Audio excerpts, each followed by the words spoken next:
내일 이 땅에서 이 일을 행하리라 하시더니 이튿날에 여호와께서 이 일을 행하시니 애굽의 모든 가축은 죽었으나 이스라엘 자손의 가축은 하나도 죽지 아니한지라. 바로가 사람을 보내어 본즉 이스라엘의 가축은 하나도 죽지 아니하였더라. 그러나 바로의 마음이 완강하여 백성을 보내지 아니하니라. 아멘. 오늘 본문에서도 애굽 왕 바로는 자신의 그 완악함을 여실히 보여주고 있습니다. 모세는 바로에게 가서 경고했죠. 이스라엘 백성들을 당신이 보내지 않으면 이 땅에 있는 이집트 가축들은 다 전멸할 것을 경고했습니다. 그러나 이집트 왕 바로는 그 경고를 들었음에도 불구하고 계속해서 자신의 고집을 부리는 내용이 오늘 부분의 내용입니다.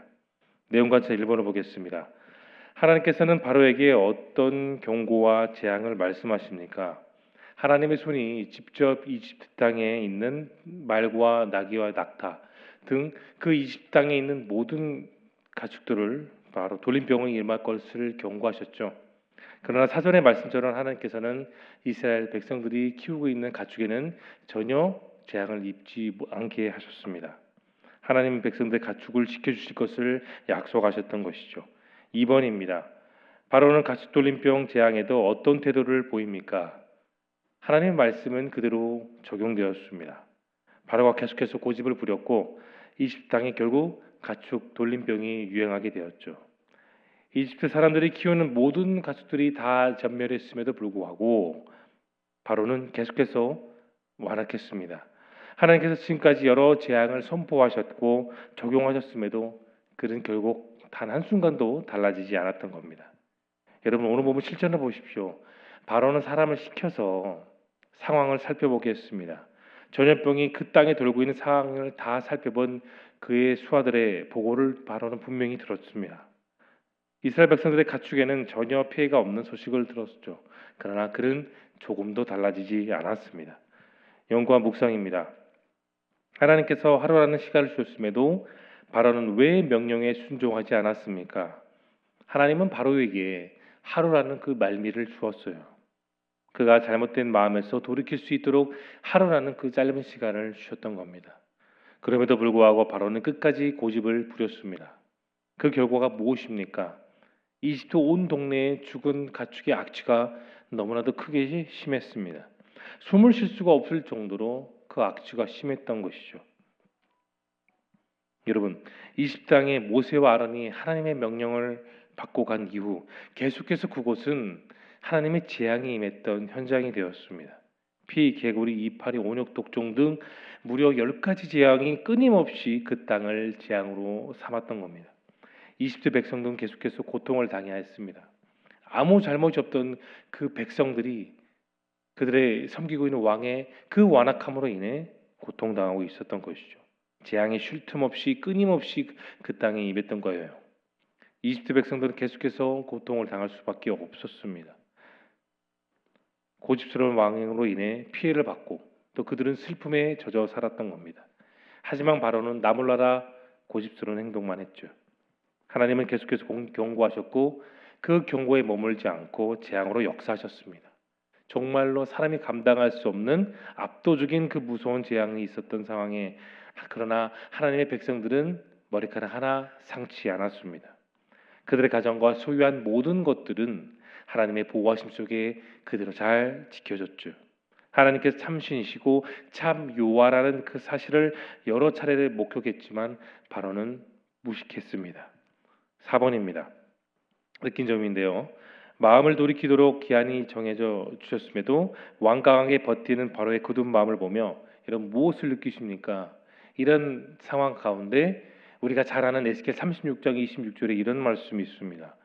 또 새 영을 내 속에 두고 새 마음을 너희에게 주되 너희 육신에서 굳은 마음을 제거하고 또 부드러운 마음을 줄 것이며라는 말씀이 있죠. 성령이 임하면 하나님이 임하시면 굳은 마음이 제거되고 유순하고 부드러운 마음을 주신다는 그런 중요한 말씀입니다.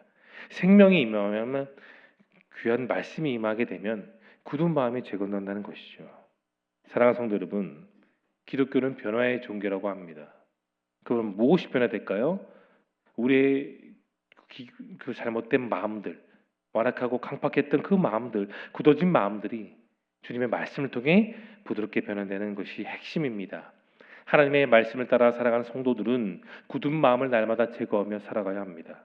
언제든지 그리고 얼마든지 우리는 바도처럼 그렇게 마음이 굳어질 수 있고 쉽게 완악해질 수 있는 법이에요. 그래서 우리는 더욱더 그 굳어져가는 마음, 그런 마음들을 우주순하고 유연하게 변화시켜 주시는 그 하나님을 따라 우리는 살아가야 되는 것입니다. 여러분, 우리 일상 가운데서도 하나님의 말씀에 순종하지 않을 때가 참 많습니다. 왜 그렇게 해야 되는지, 때로는 왜 그 말씀을 따라가야 되는지, 이 타이밍과 이 상황 속에 왜 하나님은 나에게 이렇게 말씀하실까라는 생각을 할 때가 있죠. 내 의지와 하나님의 말씀이 부딪힐 때 때로는 마음이 불편할 때가 있는 법이에요. 그래서 순종과 명령 앞에 마음이 내키지 않고 때로는 야곱처럼 모세처럼 그렇게 도망가고 싶은 마음이 있을 때가 있는 겁니다. 그러나 주님 우리에게 말씀하십니다. 무엇을 말씀하시든지 그대로 하라. 주님은 그렇게 말씀하시죠. 우리를 향한 여호와의 인자하심이라는 그 말씀의 악보는 우리가 처음에 연주할 때는 쉽지 않습니다. 그러나 하나하나 순종할수록 더욱 그 말씀을 따라가면 따라갈수록 그 악보가 내 마음에 새겨지게 되고 결국은 아름다운 연주가 되는 법입니다. 물이 변해 포도가 되었고요. 또 오병이어의 들판에 만천이 되었고 나아만의 나병이 소년의 피부가 되는 것처럼 말입니다. 사랑하는 성도 여러분, 우리의 마음이 딱딱해지지 않기를 소망합니다. 언제든지 하나님 말씀을 따라 살아가는 그 유연하고 부드러운 심령으로 살아가는 우리 모두가 될 수 있기를 소망합니다. 적용을 보겠습니다. 하나님께서 내게 반복해 말씀하신데도 고집부리며 돌이키지 않은 적은 언제입니까? 여러분, 우리가 그렇게 마음에 담고 있는 믿음은 늘 겸손과 함께 가는 거예요. 겸손은 결국 무엇일까요? 내가 갖고 있는 생각과 의지와 계획, 모든 감정들을 다 내려놓는 그런 비움의 과정이 겸손입니다. 하나님을 믿고 겸손하면 또한 재물과 영광과 생명이 따르기 때문에 우리가 겸손할수록 더 존귀해지고 더 영광과 은혜의 자리로 우리가 나아갈 수 있는 것입니다. 여러분, 하나님께서 예비하신 축복의 비결은 정말 의외로 간단합니다. 겸손하면 다 되지만 교만하면 완악하면 아무것도 되지 않습니다. 겸손하게 하나님을 따라 살면 되겠지만 고집부리며 살면 우리가 10년, 20년, 30년 그 이상 신앙생활을 해도 이룰 수가 없는 게 바로 신앙인 거예요. 여러분, 겸손한 그런 성도들은 부족한 자기 자신을 먼저 생각합니다. 그런데 교만하고 완악한 사람들은 자기의 장점만, 자기의 의로움만 드러내고 삽니다. 하나님이 주시는 말씀에 대해서도 겸손한 사람들은 토시 하나 떨어뜨리지 않고 그 말씀대로 살려고 늘 기도하고 눈물 흘리며 하나님 앞에 나아오지만 완악한 사람들은 자기가 말씀을 다 지켰다고 그렇게 교만하게 행세합니다. 겸손한 그런 성도들은 나를 돌아보아 늘 부서질 수 있고 넘어지는 존재임을 늘 하나님께 고백하는 사람이죠. 그러나 완악한 사람은 늘 불만과 불평으로 사는 사람들입니다. 여러분, 우리가 살아가는 그 신앙에는 늘 겸손이 있어야 되고 그 겸손으로 은혜를 구하며 살아가야 됩니다. 오늘의 우리의 삶이 고집이 아니라 겸손으로, 그리고 더 나아가 우리의 삶이 순종이 될 수 있길 소망합니다. 하나님이 우리에게 바라시는 것은 여러분 정말 크지 않습니다. 흔하지만 작습니다. 내 소소한 삶 속에 나를 향한 하나님의 말씀에 우리가 더욱더 순종하며 나아가는 그것이 오늘 우리에게 바라는 하나님이 원하시는 겁니다. 마지막 결단을 보겠습니다. 내가 아직 붙잡고 있는 욕심, 죄와 중독에서 돌이켜 하나님의 말씀으로 돌이키기 위해 무엇을 결단하시겠습니까? 제대로 회심하지 못하고 단지 기독교화된 사람들은 어떨까요? 자기들의 영적인 갈등을 해소하기 위해 기독교가 아닌 말씀이 아닌 다른 것을 찾는 경우가 많습니다. 그런데 정말 참된 기독교는 죄가 우리와 하나님 사이를 갈라놓았고 예수님이 나의 주와 구주가 되신 그 확신에서 신앙생활을 시작합니다. 한순간의 작은 변화가 먼 훗날의 큰 차이점을 불러일으키는 거죠. 어떤 분야이든 성공한 사람들은 그 뛰어난 결단력을 갖고 살아갑니다. 그렇다면 여러분, 오늘 내가 주님의 말씀 앞에 결단해야 되는 것이 무엇입니까? 주님과 함께 온전한 그 신앙생활을 하기 위해 여러분 무엇을 준비하고 또 오늘을 결심하며 살아가시겠습니까? 소중한 가치를 위해 결단하면 내 삶은 단순해지고 내 삶이 단순해지면 성령의 힘은 더욱더 든든해지는 법입니다. 그 생기는 힘은 여러분 우리 스스로의 힘이 아니라 하나님이 말씀을 통해 주시는 놀라운 힘이 됨을 여러분 믿으시길 바랍니다.